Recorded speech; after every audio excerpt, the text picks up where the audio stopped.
Landmarks are more than just buildings or monuments. They're, the signposts of our shared history, the anchors of our communities. Think of the grand cathedral in a city square, the ancient bridge over a river, or even the familiar clock tower you see every day. These structures, well, they become part of our identity. They tell us where we are, but they also tell us who we are. They hold the stories of generations, witnessing festivals, wars, triumphs, and simple daily life. They are the physical embodiment of our collective memory, standing as proud symbols of a place and its people. For this reason, their presence feels permanent, as if they will stand forever. The importance of these landmarks extends beyond their mere physical form. They're often masterpieces of art and engineering, showcasing the skill and ambition of the people who built them. They connect us to our past, allowing us to walk in the footsteps of our ancestors and feel a tangible link to history. When tourists visit a new city, they seek out these famous places to understand its soul. When we live alongside them, they become a comforting backdrop to our lives.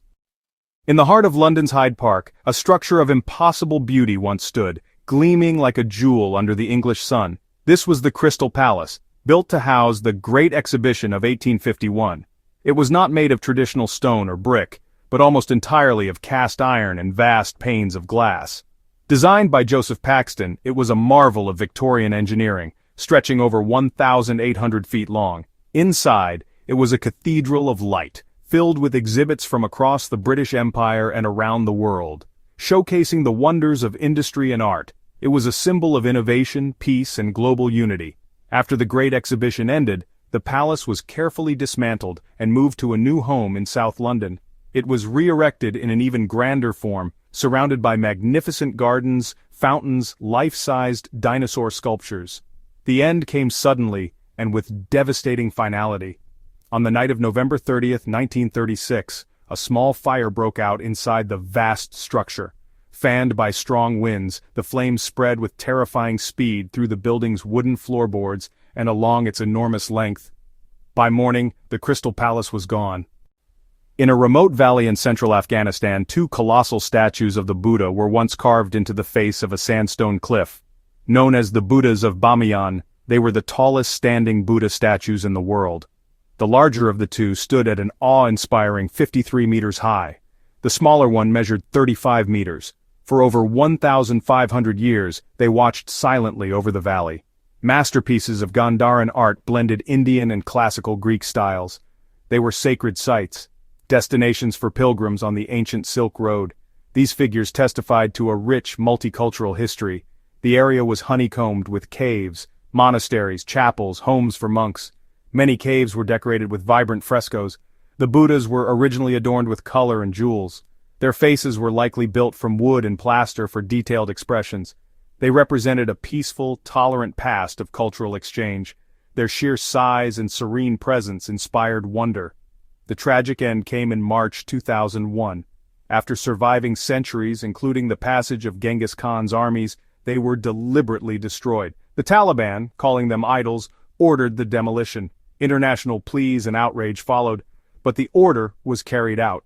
Over several weeks, the statues were systematically destroyed using dynamite and artillery fire. The monuments were reduced to rubble and dust, leaving only their empty niches behind. The act was condemned as a crime against culture and a profound loss. It was an attempt to erase a diverse, tolerant history. For nearly 3 decades, a stark and brutalist structure sliced through the heart of Berlin, becoming one of the most powerful and infamous landmarks of the 20th century. This was the Berlin Wall, a concrete barrier that physically and ideologically divided the city between 1961 and 1989. It was erected by the German Democratic Republic, or East Germany, to stop its citizens from fleeing to the west. The wall stretched for over 155 kilometers, not just through the city center but also around West Berlin, cutting it off entirely from the surrounding East German territory. It was a grim symbol of the Cold War. This was not just a simple wall, it was a complex and deadly fortification known as the Death Strip. The barrier consisted of 2 parallel walls with a wide area in between, filled with watchtowers, anti-vehicle trenches, beds of nails, and armed guards with orders to shoot anyone attempting to cross. It tore families apart, separated friends, and turned neighbors into strangers living in different worlds. The western side of the wall became a canvas for graffiti artists. covered in colorful murals and messages of protest and hope. The eastern side, however, remained blank and menacing, a constant reminder of oppression. The fall of the Berlin Wall on November 9, 1989, was as sudden as its construction was shocking. Following weeks of mass protests across East Germany, a government official mistakenly announced that citizens were free to cross into the West. Within hours, huge crowds of euphoric East and West Berliners gathered at the checkpoints, demanding to be let through. Overwhelmed, the border guards opened the gates. The stories of the Crystal Palace, the Buddhas of Bamiyan, and the Berlin Wall are powerful but cautionary tales. They teach us that the landmarks we cherish are not guaranteed to last forever.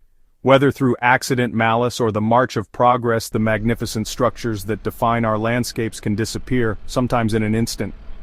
The empty niches in the Bamiyan cliffs and the vacant parkland in South London are silent witnesses to this truth. They remind us that our connection to the past is fragile, and that what is lost can never be truly replaced.